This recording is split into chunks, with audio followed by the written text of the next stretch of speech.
Eu senti no coração, eu vinha falando com o pastor, eu até brincava aqui nas outras semanas, nas semanas anteriores, que eu estava de cabelo em pé para tentar extrair alguma coisa da história de Davi, tendo em vista que eu preguei 2 vezes seguidas. E quando a gente vai meditando, a gente vê que na verdade não tiramos absolutamente nada. Tem muito ainda, né? Muito, muito, muito. Eu, nesta noite, não vou falar diretamente de Davi, mas eu vou fazer um negócio aqui que o Espírito de Deus tem ministrado no meu coração durante todo esse dia. E eu creio que na semana que vem, Deus já ministrou para a semana que vem uma palavra no meu coração sobre Davi para a gente encerrar. E a temática para a semana que vem, eu vou dar uma pincelada hoje, vocês vão já entender.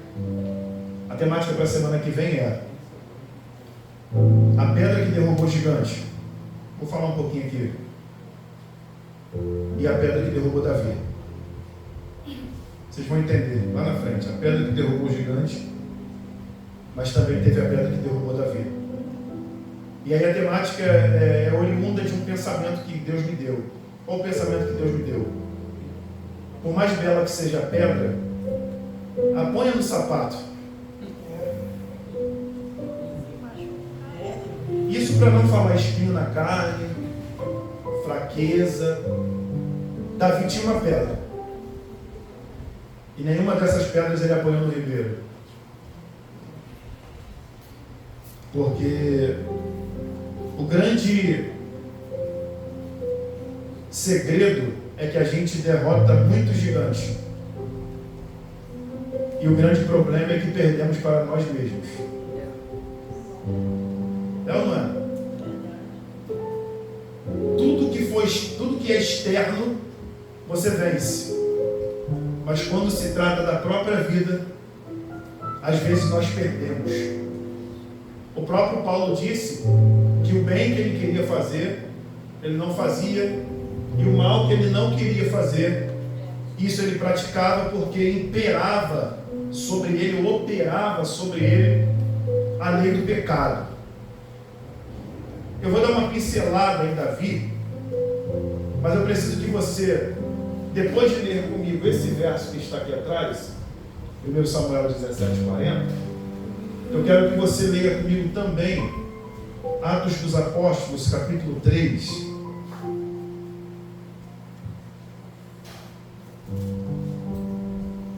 Capítulo 3, versículo de número 7 e número 8. Mas primeiro vamos ler lá primeiro, 1 Samuel, capítulo 17,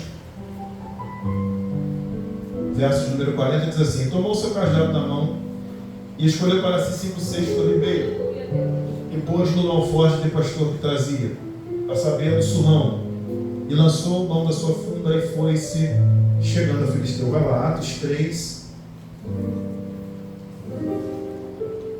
versos número 7 e 8. O 7 diz assim: e, tomando-o pela mão direita, o levantou, e logo os seus pés e tornozelos se firmaram. 8. E, saltando ele, pôs-se em pé, e andou, e entrou com eles no templo, andando, saltando e louvando a Deus. E saltando, ele pôs-se em pé, e andou, e entrou com eles no templo, andando, saltando e louvando a Deus. Deixa eu abordar uma vertente aqui antes da gente iniciar. Hoje temos levitas convidados, não temos?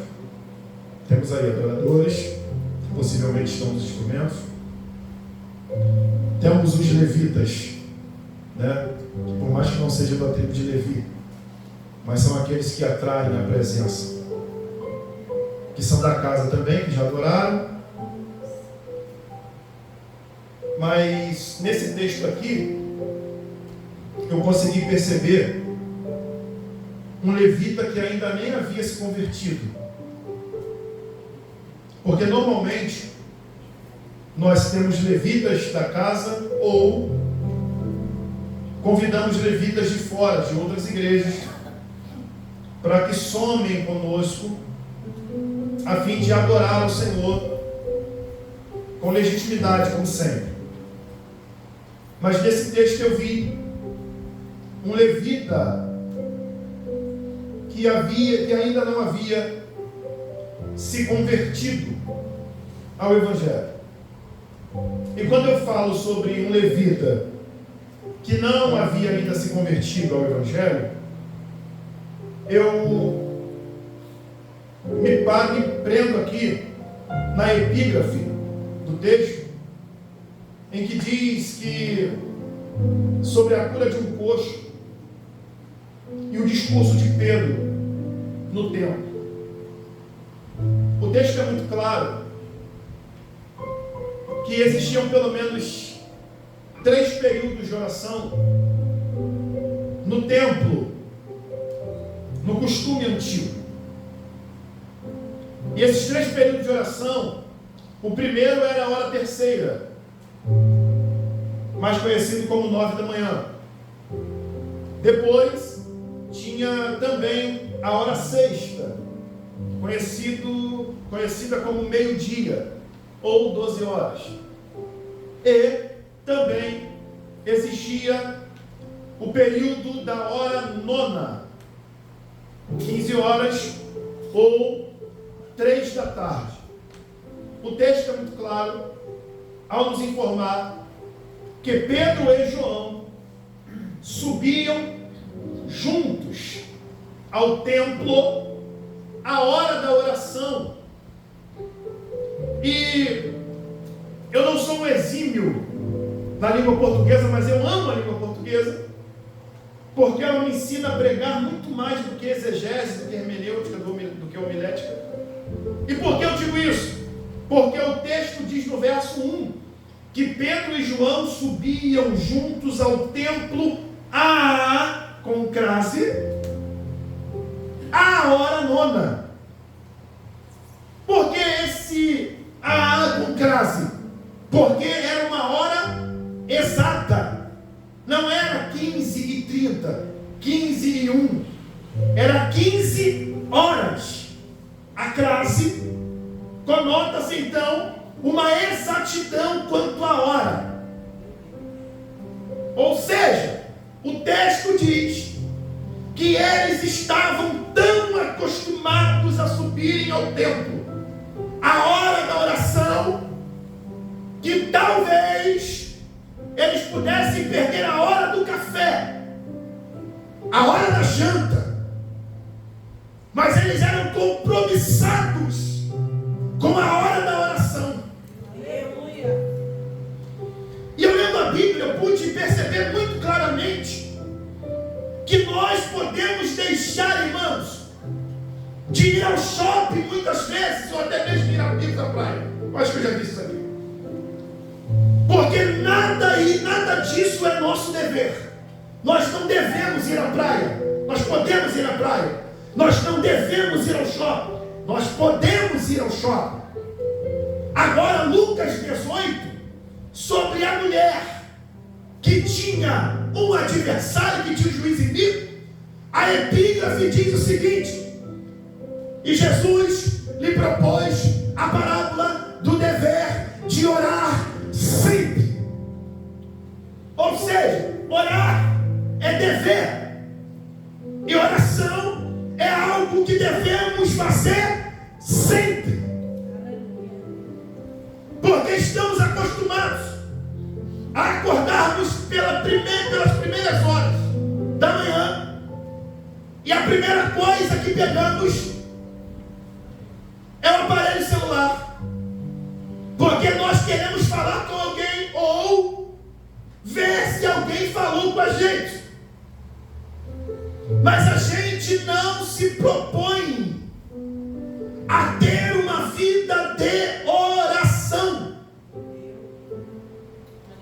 Se nós devemos orar sempre e nunca desfalecer ou nunca esmorecer, não significa categoricamente que eu tenho que orar todos os dias ao meio-dia ou às 15 horas. O texto está dizendo que eles tinham compromisso com este horário. Aleluia. O que o texto está me dizendo é que na verdade não se fala de hora específica.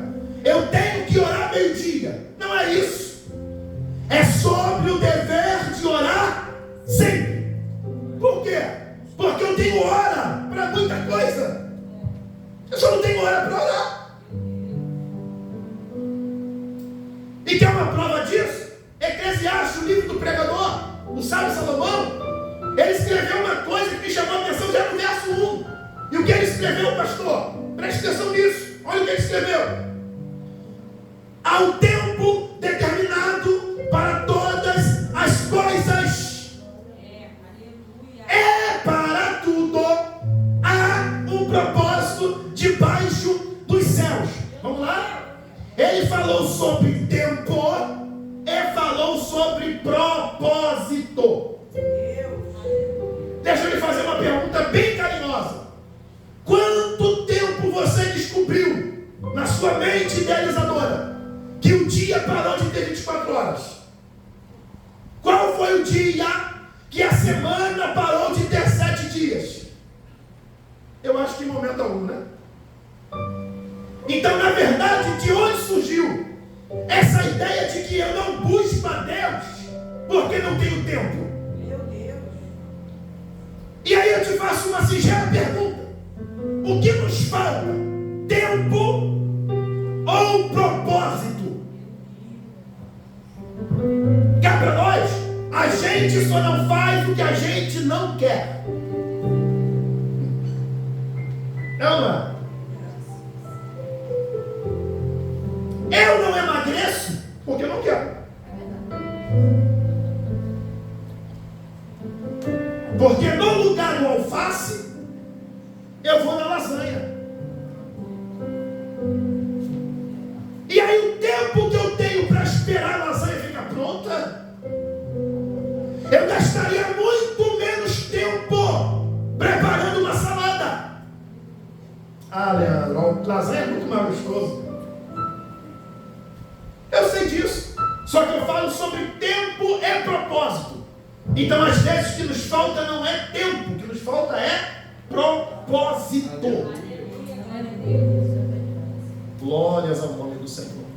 Amanhã é sábado. Se colocássemos uma oração aqui às 6 da manhã, amanhã, seja muito honesto, você viria? Será mesmo? Tem certeza? Porque quando eu vou viajar, eu quero ir logo nas primeiras horas. 4 e pouco, 5 horas, já estou acordado. Talvez se fosse para orar, talvez se fosse para buscar. Deixa eu lhe contar um segredo aqui. Você conhece essa página em branco que tem entre Malaquias e Mateus, que divide o Velho do Novo Testamento? Você sabe disso, não sabe? É um período de 400 anos que Deus ficou sem falar com o povo. É ruim, não é? Quando Deus para de falar. Mas sabe o que me preocupa? Não é esse tempo que Deus ficou sem falar com o povo. O que me preocupa é o tempo que a gente fica sem falar com Ele. Você percebeu? Porque Deus pode ficar sem falar comigo pro resto da vida. Ele vai continuar sendo Deus. E se eu parar de falar com Ele? Eu continuo sendo Leandro, só que mais prejudicado do que hoje. Então, na verdade, precisamos ter uma vida de relacionamento com Deus. Porque como eu digo que amo a Deus, eu não falo com Ele. E eu aprendi uma frase esses dias, irmãos. Porque rede social não é só problema para a vida dos outros. Às vezes tem algo que edifica. E passou um rapaz dizendo o seguinte: se a oração é dever, significa que nem sempre o dever é com prazer. Por mais que amamos a Deus, nem sempre queremos orar, irmãos.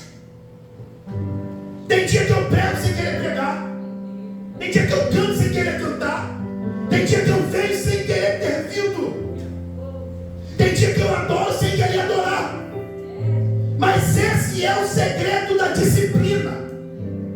Porque adulto não faz o que quer.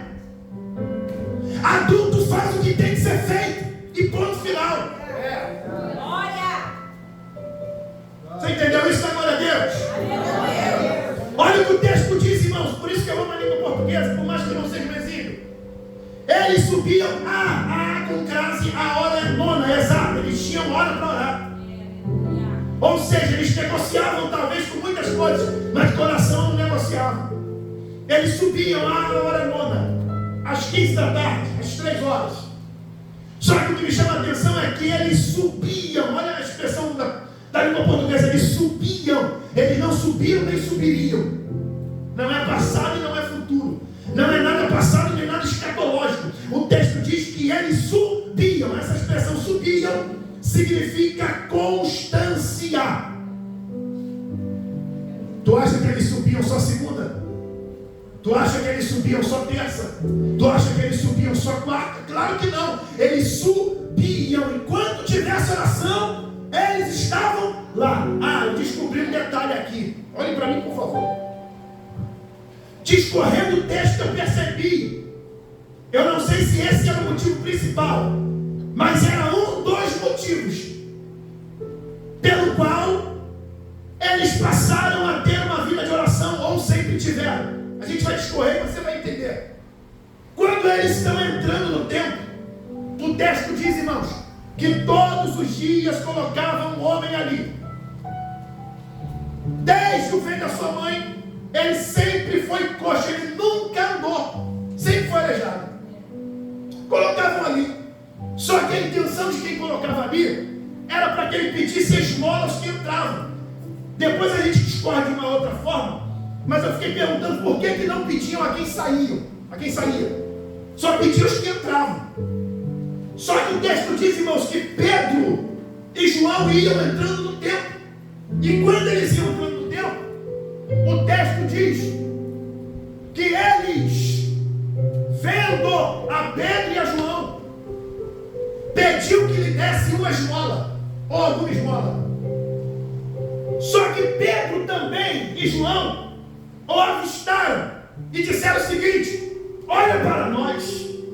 Isso aqui já quebra um outro protocolo, porque a gente tem uma mania de viver uma vida completamente errada, completamente distante de Deus. E quando se trata de dar exemplo, a gente não pode dizer olha para nós, porque a nossa vida não condiz com aquilo que a gente fala. As nossas palavras são maravilhosas e as nossas vidas nem tanto. Mas eles disseram olha para nós. E o texto diz que quando ele fitou os olhos em Pedro e João, ele esperava receber alguma coisa. Você prestou atenção comigo? Na hora de subirem, subiram juntos. Na hora de dizerem olha para nós, disseram juntos. Mas na hora que o paralítico esperava receber alguma coisa, Pedro toma a palavra no singular e diz: eu não tenho prata. Espera aí, gente. Subiram juntos. Subiam juntos. Na hora de olhar para eles, olha para nós. E na hora de dar o que tinha, Pedro disse: eu não tenho. Por que Pedro usa essa expressão? Espera lá, eu estou subindo com um cara que ora comigo todo dia, 3 horas ele vem e ora comigo. Só que eu não sei a motivação que o traz ao templo. Não sei. Consequentemente, eu não sei o que ele tem. Eu sei o que eu tenho para dar. E só dá alguma coisa a quem tem alguma coisa para dar. E Pedro disse: eu não tenho prata e não tenho ouro. Espera aí, gente. Olha aqui um dos motivos de Pedro ser um crente de oração. Porque quando nos falta dinheiro, nos sobra tempo. Ô Jesus. Repito isso aqui para você agora do tamanho da tua vitória. Quando nos falta condições financeiras, nos falta tempo para Deus, nos sobra tempo para Deus. Aleluia! Glória! Porque quando eu estou com um carro maneiro, eu estou viajando. Quando eu estou a pé, eu estou na igreja. Ô Jesus. Quando eu estou vivendo abundantemente, eu quero passear. E quando estou na prova, me procure, estou no monte.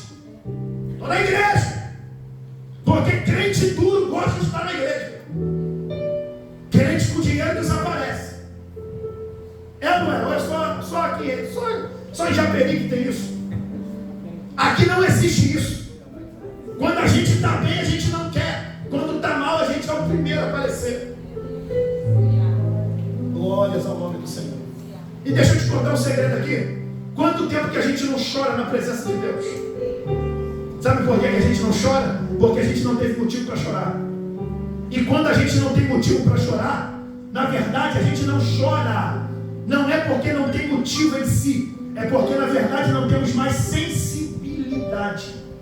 Nada do que acontece aqui me comove. Nada me comove mais aqui nessa casa. Nada, irmãos. Eu choro na novela. Choro na malhação. Mas na igreja não consigo. Eu sinto emoção no ator, no beijo que não é verdadeiro. Mas eu não sinto nada na presença que é real e é manifesta.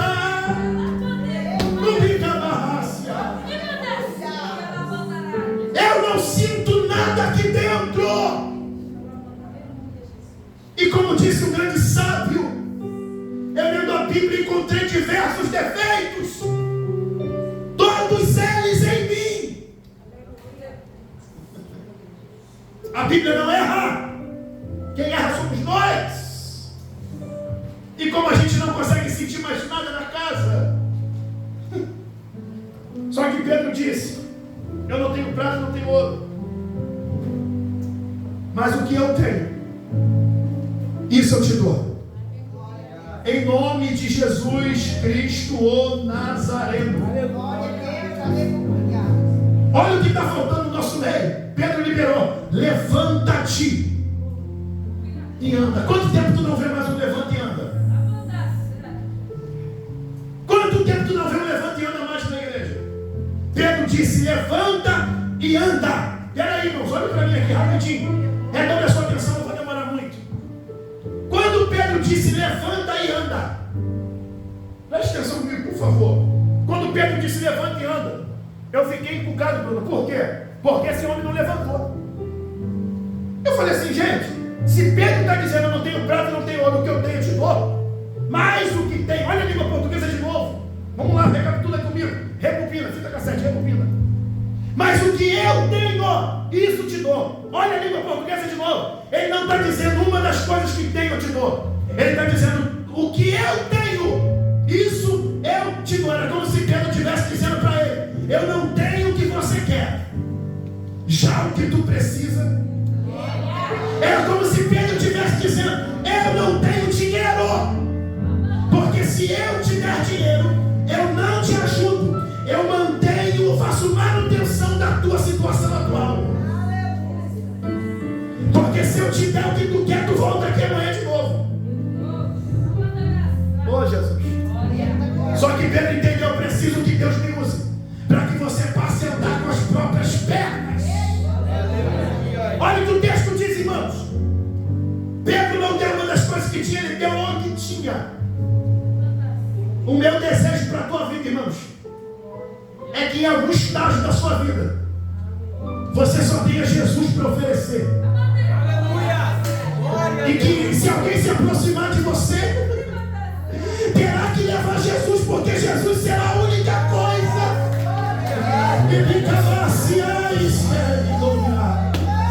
que Jesus seja a única coisa que você possa ter.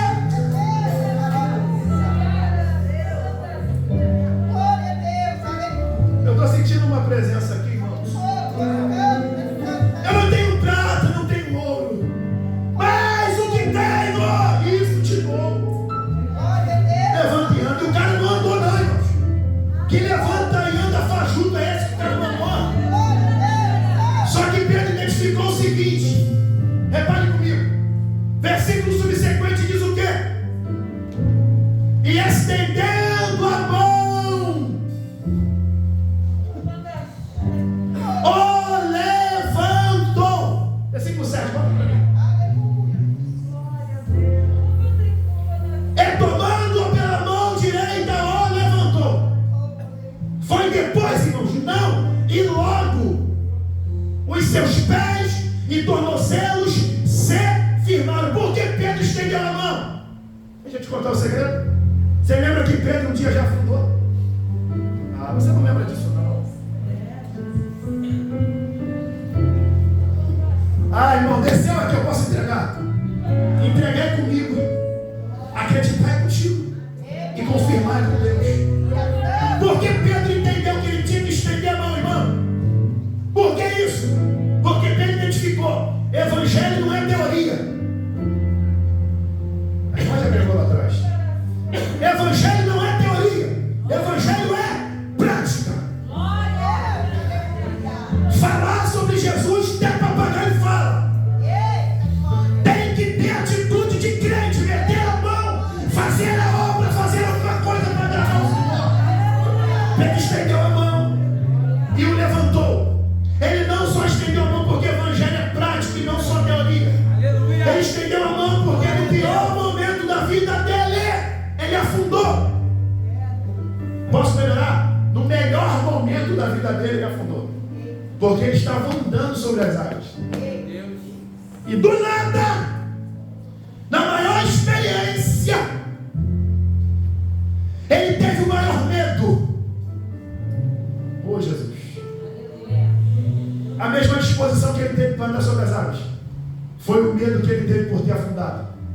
Quando ele afundou, o que Jesus fez? E Jesus estendeu a poder.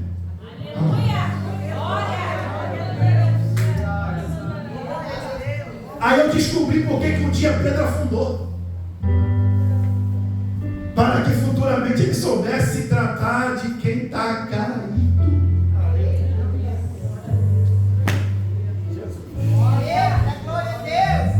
É porque a gente está acostumado a tratar só quem está de pé. Glória a Deus, aleluia. E acabar de matar quem está caído. Porque Jesus, se fosse eu, se eu fosse Jesus, talvez eu dissesse para ele: tu andou sobre as águas porque tu quis. Eu não mandei, agora afunda e morra de uma vez.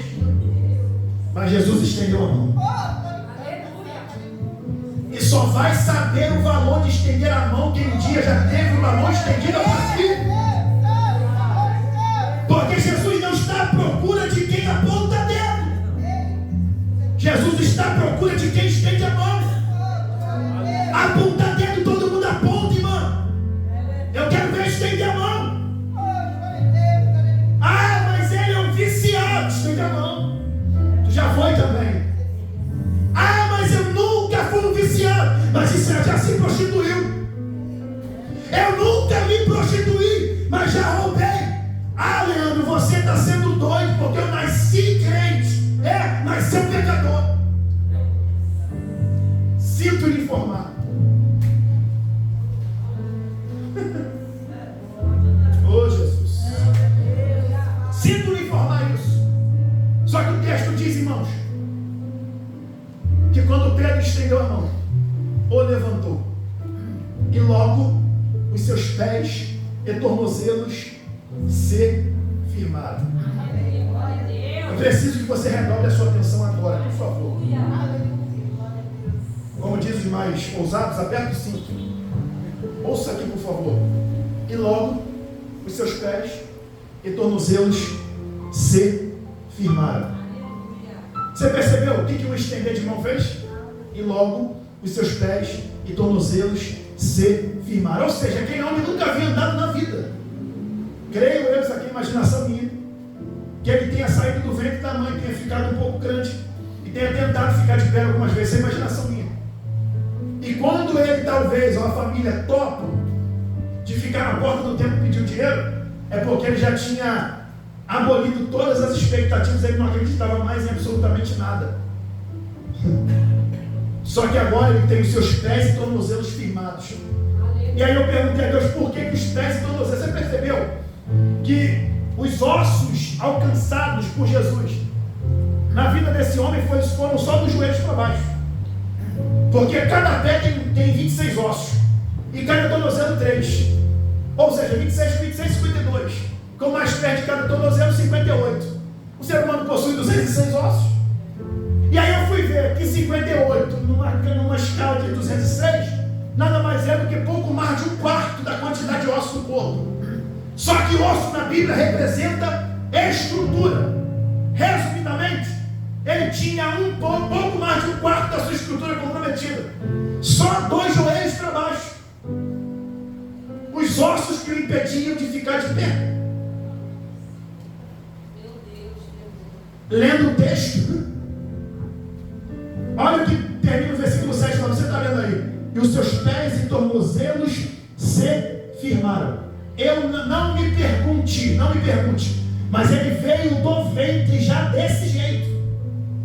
Eu não sei de onde isso era oriundo, mas o que faltava para ele, irmãos, não era saúde, mais propriamente dito. O que faltava para ele está lá no término do versículo. E os seus pés e tornozelos se firmaram. Ou seja, faltava firmeza. Tem gente que nunca ficou de pé, não é porque não quer, é porque nunca conseguiu ficar firme. É isso aí. Você conhece gente assim? Ela quer muito cantar, quer muito pregar, mas ela não consegue. Porque ela tem talento para cantar e pregar, mas não tem estrutura para ficar de pé. Ela tem talento para cantar e pregar, mas não tem estrutura para ficar de pé. Só que os seus pés e tornozelos se firmaram. Só que, eu lendo esse texto, pastor Walter, né? Walter. É mais bonito que eu estava pronunciando. Obrigado. Seus pés e tornozelos se firmaram, não foi isso? Eu sou redundante, às vezes vale a pena. E quando isso aconteceu, irmãos, eu louvo a Deus. Eu não tenho esse costume, mas eu preciso que você diga para o teu irmão do seu lado, por favor, com todo carinho. Diga para ele assim: tinha ossos que funcionavam. Diga para ele: tinha ossos que funcionavam. Você acha que os ossos todos estavam comprometidos? Claro que não. Se ele ouviu, levanta e anda, tinha pelo menos 3 ossos funcionando. Sabe quais? Localizados justamente no ouvido: martelo, bigorna e estribo. Sendo o estribo mais leve e menor osso do corpo. E qual é a função do estribo? Fazer a condução do som da membrana timpânica até a orelha média. Ou seja, o osso responsável por ouvir estava funcionando. Gente, os seus pés e tornozelos se firmaram. Não se firmaram do nada. Se firmaram porque tinha um osso que ouvia. Oh, aleluia! Glória a Deus! E eu perguntei a Deus: por que o menor osso está no ouvido? Sabe o que Deus falou para mim? Chuta, o que Deus falou para mim? Sabe por que o menor está no ouvido, filho?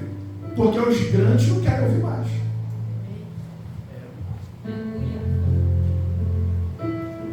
Os grandes não querem ouvir mais. Glória a Deus. Deixa eu lhe contar o último segredo para a gente ir embora, dando glória do tamanho da tua vitória. Versículo subsequente, 8. Bota aí para mim, por favor. Bota aí o 8 para mim, por favor, Barão, rapidinho. E, saltando ele, pôs-se em pé. Rapaz, ele nunca tinha ficado de pé. Aí agora ele avança o nível. Sabia que quando você fica firme, o teu nível aumenta? Automaticamente você aumenta de nível. E, saltando ele, pôs-se em pé. E andou. E entrou com eles no templo, andando e saltando e louvando a Deus. Você percebeu que nem todo levita está no banho? Esse levita estava na porta. Todo dia traz dinheiro. Até que subiram para a oração 2 homens duros.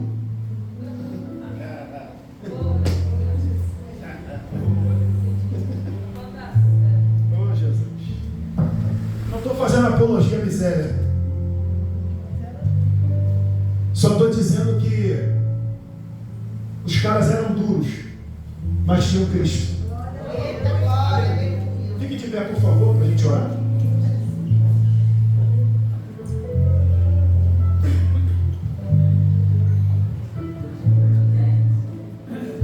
Preste atenção aqui, irmãos, rapidinho. Qual é o normal quando alguém acaba de pregar? É fazer um apelo, né? para Cristo nessa noite, quer se reconciliar, quer aceitar Jesus como seu Salvador, seu único Salvador, não é isso? Mas deixa eu te contar um segredo aqui. O texto diz: e, saltando ele, pôs-se em pé, tudo a atitude dele. Andou e entrou com eles no templo, andando, saltando e louvando a Deus. Isso aqui me chamou a atenção. Porque Pedro e João, posso englobar aqui, foram usados por ele, para ele, pastor, para que ele fosse curado. Foram usados para ele. Só que na hora de entrar no templo, ele entra com eles. Por que entrou com eles? E não entrou por eles. É por isso que eu amo a língua portuguesa. Não entrou por eles, entrou com eles. Por que essa expressão entrou com eles e não por eles? Porque essa expressão com eles significa que não houve apelo. Poxa, já que você foi curado, que tal você entrar no templo? Era como se fosse uma barganha pós-milagre. E Deus não trabalha com barganha em hipótese alguma. E ele entrou por livre e espontânea vontade. Isso me despertou atenção. Eu vou falar bem mansinho para você agora do tamanho da tua vitória. Ele deve ter entendido, rapaz, eu tenho que entrar. Por que eu vou entrar? Eu vou entrar andando, saltando, louvando a Deus. Porque se ele fez isso na minha vida, do lado de fora,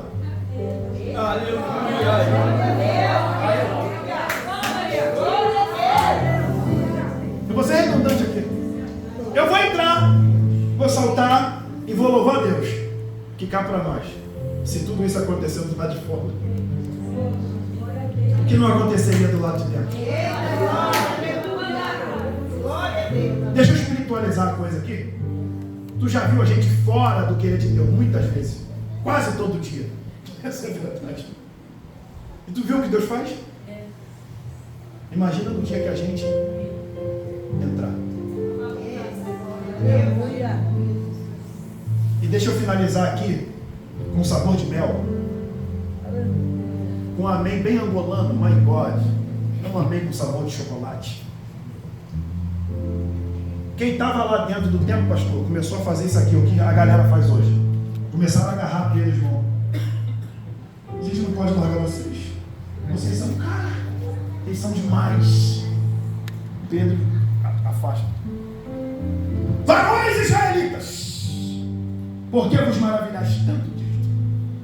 Pensais porventura que é por nossa própria virtude ou autoridade que isso aqui aconteceu? Você percebeu que a soberba tentou invadir o ambiente do milagre?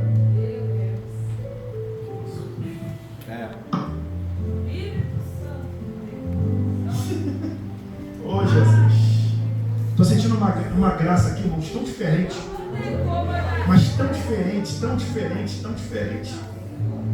Eu costumo dizer que eu sou apenas um cano sujo por onde passa água limpa. Nada além disso. Ah, Leandro, cano sujo é justamente isso. Todos pecaram, é justamente isso. E todos foram destituídos da glória de Deus. É justamente dessa forma. Eu quero orar com vocês agora, irmãos. E pedir para que Deus lhe dê consciência de que você precisa entrar. Aleluia. Entrar no querer de Deus. Vê se é o versículo 9 para a gente orar agora. Vai lá. Versículo 9. Vê se é ele. E todo o povo ouviu andar e louvar a Deus. Ele não botou como o Leandro colocou no status do Zap, não. Vou estar em tal igreja hoje. Não. Ele só cantou. Quem quisesse ver. Quando você não faz para ninguém, quando você faz e não faz para ninguém ver, automaticamente verão. Vamos orar? Quem quer oração? Quem deseja oração? Eu e minha casa. Meu Deus, em nome de Jesus. Aleluia. Eu te agradeço por tanto. Te agradeço por tudo. Te agradeço porque o Senhor é bom. E porque as tuas misericórdias duram para sempre. Te agradeço por tua infinita bondade, por tua grande misericórdia que na verdade é a causa de nós não sermos consumidos, porque as tuas misericórdias não têm fim. Se nós estamos aqui, se nós estamos na sua casa, é porque o Senhor assim deseja, permite, autoriza. Caso contrário, estaríamos debaixo do pó, Senhor, sepultados junto com os nossos pecados. Mas eu te louvo, Pai, porque o Senhor, mesmo sendo Deus, não teve por usurpação ser igual a Deus.